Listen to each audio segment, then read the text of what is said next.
Hi friends, welcome back to పదాల పొదరిల్లు. నా పేరు పుష్పా గాంధీ. ప్రణయ సంగమం 39వ భాగం. విక్రమ్తో కాలేజీకి వెళ్ళిన కావ్య తనకి కాలేజ్ చూపించమని తెగ హొయ్యలుపోతూ గారంగా అడుగుతుంది విక్రమ్ని. అసలే చెడ్డ చిరాకులో ఉన్న విక్రమ్, నాకు చాలా వర్క్ ఉంది, నువ్వు అడిగినట్టు నేను నీతో రాలేను, కానీ నువ్వు అడుగుతున్నావు కాబట్టి అని ఒక నిమిషం ఆగుతాడు విక్రమ్. చాలా కష్టం మీద అతని చిరాకుని బయటపడనివ్వకుండా.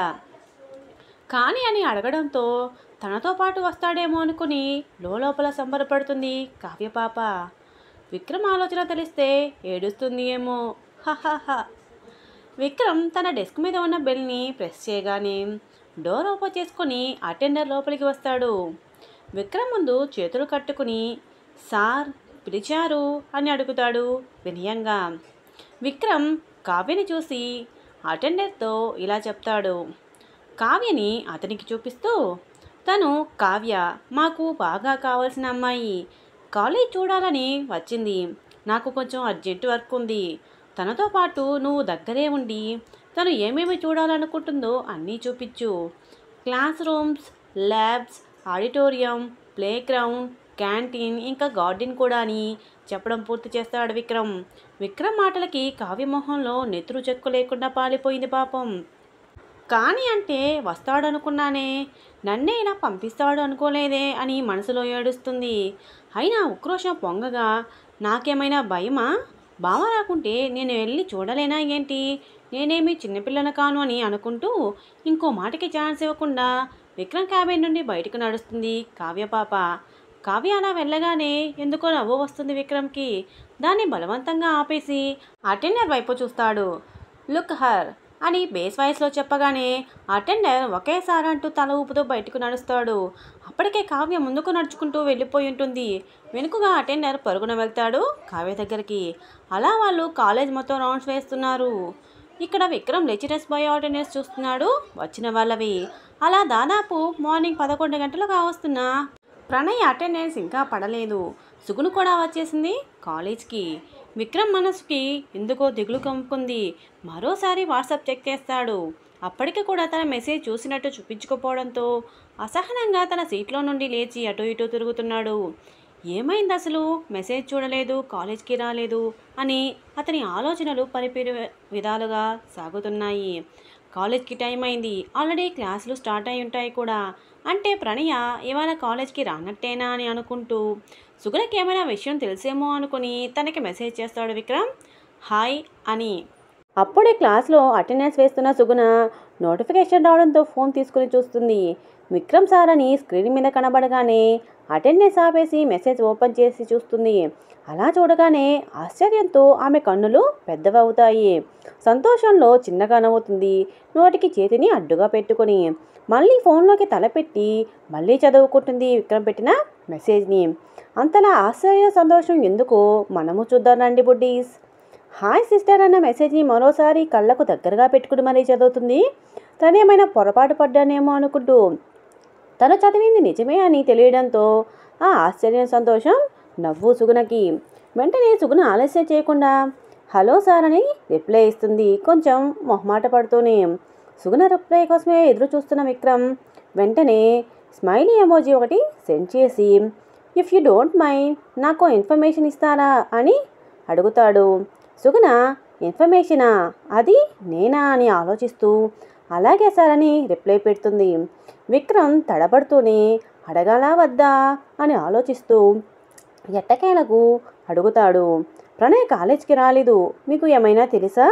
లీవ్ కూడా అప్లై చేయలేదు, కాలేజ్ టైం కూడా అయ్యింది అని మెసేజ్ చేస్తాడు.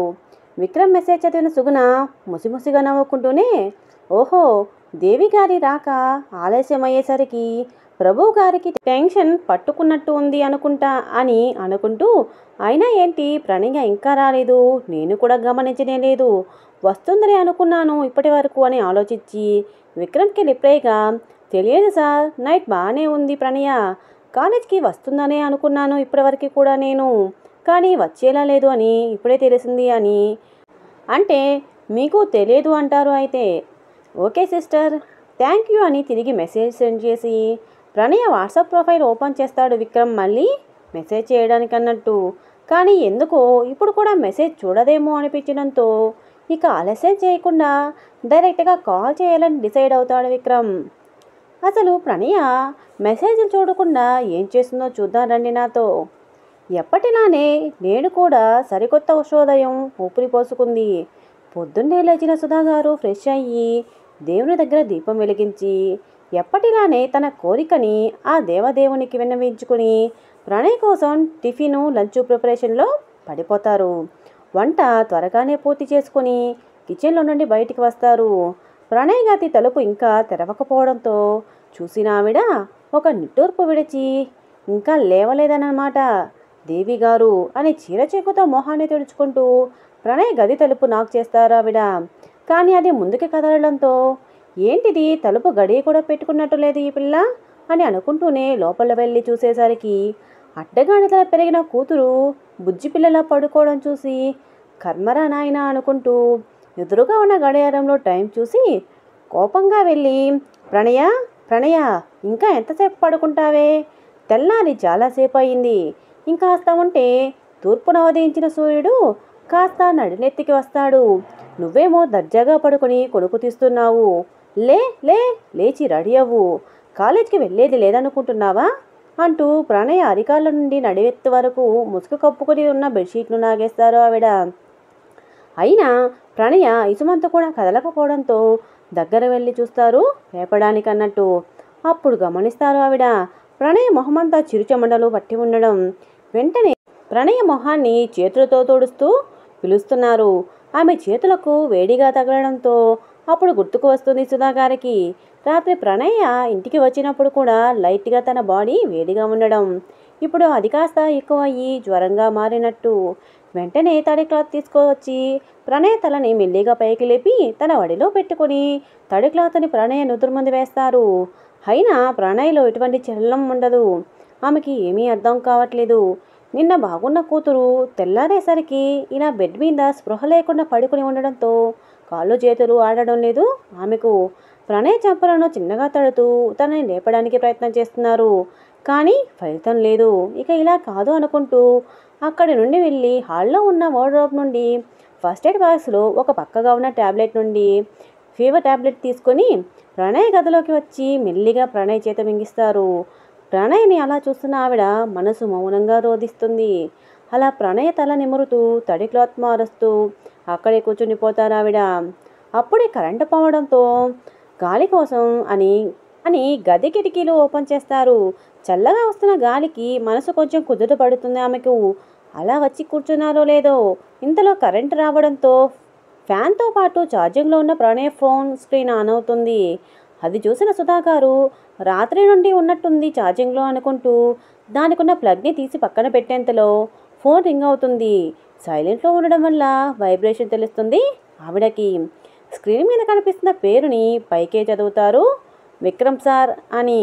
విక్రమ్ ఎవరు సార్ అని పెట్టుకుని ఉంది అని ఆలోచిస్తూ లిఫ్ట్ చేయడం ఎందుకులే ఎవరో ఏంటో ప్రణయ లేచాక చెప్తే చేసి మాట్లాడుతుంది అని అక్కడే పెట్టేస్తారు ఫోన్ని. ప్రణయ నుదుటి మీద తడి క్లోత్ని మార్చి చూసేసరికి మళ్ళీ అదే పేరు నుంచి 2 మిస్ కాల్స్ పడి ఉండడంతో ఎవరో అర్జెంట్ అనుకుంటా. ఏం చేయాలి ఇప్పుడు? ప్రణయ్ కళ్ళు తెరవలేదు. ఇతనెవరో ఫోన్ చేస్తూనే ఉన్నాడు అని అనుకుంటుండగా మళ్ళీ రింగ్ అవుతున్న ఫోన్ చూసి లిఫ్ట్ చేస్తారు సుధాగారు. ఎప్పటి నుండో టెన్షన్గా ఫోన్ చేస్తున్న విక్రమ్కి ఇప్పుడు కాల్ లిఫ్ట్ చేయగానే సంతోషంతో పాటు కంగారు కూడా కలుగుతుంది. వెంటనే హలో అని విక్రమే మాట్లాడతాడు ఫస్ట్. అటు నుండి తను అనుకున్న రెస్పాన్స్ రాకపోవడంతో ఇంకోసారి హలో మిస్ ప్రణయ అని మాట్లాడతాడు విక్రమ్. అప్పుడు సుధాగారు హలో నేను ప్రణయ మదర్ని మాట్లాడుతున్నాను, మీరు ఎవరు అని అడుగుతారు. విక్రమ్ ప్రణయ తల్లి మాటలకు ఒక సెకండ్ ఆగి హలో ఆంటీ, నా పేరు విక్రమ్ సింహ, నేను ప్రణయ లెక్చరర్గా వర్క్ చేస్తున్న కాలేజ్ చైర్మన్ని అని తనని తాను పరిచయం చేసుకుంటాడు విక్రమ్. మీరా సార్ అని రెస్పెక్ట్ ఇచ్చి మాట్లాడుతున్న సుధాగారిని ఆంటీ సార్ అని వద్దు, నేను మీ కొడుకు వంటి వాడిని, విక్రమ్ అని పిలవండి చాలు అని వినయంగా వారిస్తాడు. ఆమె విక్రమ్ మాటలకు ఆశ్చర్యంగా అదేంటి బాబు అలా అంటారు అని అనగానే ఇదిగోండి ఇప్పుడు అన్నారుగా బాబు అని అలానే పిలవండి, లేదా విక్రమ్ అని పిలవండి అని ఇంకో మాటకి ఛాన్స్ లేకుండా చెప్పేస్తాడు. విక్రమ్ మాటలకి ముచ్చటపడుతూ పేరుతో పిలిచే చనువు లేకపోవడం, పైగా ముఖ పరిచయం లేకపోవడంతో బాబు అనే పిలుపునే ఓకే చేస్తారు ఆవిడ. అలాగే బాబు, కాల్ చేశారు, ఎందుకో తెలుసుకోవచ్చా అని మొహమాటంగానే అడుగుతారు. ప్రణయ అనేసి మళ్ళీ ఆమె ఏమనుకుంటుందో అనుకుని ప్రణయ్ మేడం ఇంకా కాలేజ్కి రాలేదు అని చిన్నగా అడుగుతాడు. అదా బాబు, ప్రణయ్కి కొంచెం జ్వరంగా ఉంది, నైట్ పడుకుంది, ఇంకా కళ్ళు కూడా తెరవలేదు, ఇప్పుడే ట్యాబ్లెట్ వేశాను అని చెప్తారు. ప్రణయ్కి ఫీవర్ అని నైట్ నుండి కళ్ళు కూడా తెరవలేదు అన్న మాటకి విక్రమ్ డల్ అయిపోతాడు. ఓహో అవునా ఆంటీ, ఇప్పుడు ఎలా ఉంది, డాక్టర్ని పంపించనా అని టెన్షన్గా మాట్లాడతాడు విక్రమ్. అతని టెన్షన్ అతని మాటల్లో ఇట్టే తెలిసిపోతుండడంతో పర్లేదు బాబు, ట్యాబ్లెట్ వేశాను, ఇంకా సేపట్లో కళ్ళు తెరుస్తుంది, అప్పటికీ తగ్గకపోతే చెకప్కి తీసుకెళ్తాను అని చెప్పి ఏదైనా అర్జెంట్ పని ఉందా బాబు, మీరే స్వయంగా ఫోన్ చేశారు అని అడుగుతారు ఆవిడ. సుధా గారు అడిగిన దానికి విక్రమ్ ఏం చెబుతాడు? Any guess buddies? ప్రణయ సంగమం కొనసాగుతుంది. ఇదండి ఈరోజు కథ. ఎలా ఉంది, మీకు నచ్చిందా? ఈ కథ మీకు నచ్చినట్టు అయితే వీడియోని లైక్ చేసి ఈ కథ మీద మీ అభిప్రాయాన్ని చిన్న కామెంట్ రూపంలో తెలియజేయండి. అలాగే మన పదాల పొదల ఛానల్ని ఇంకా సబ్స్క్రైబ్ చేసుకొని వాళ్ళు వెంటనే ఒక క్లిక్తో సబ్స్క్రైబ్ చేసుకొని మీ ఫ్రెండ్స్కి షేర్ చేయండి. మరొక ఎపిసోడ్తో మరికొన్ని సరికొత్త భావాలతో మళ్ళీ కలుసుకుందాం. బాయ్.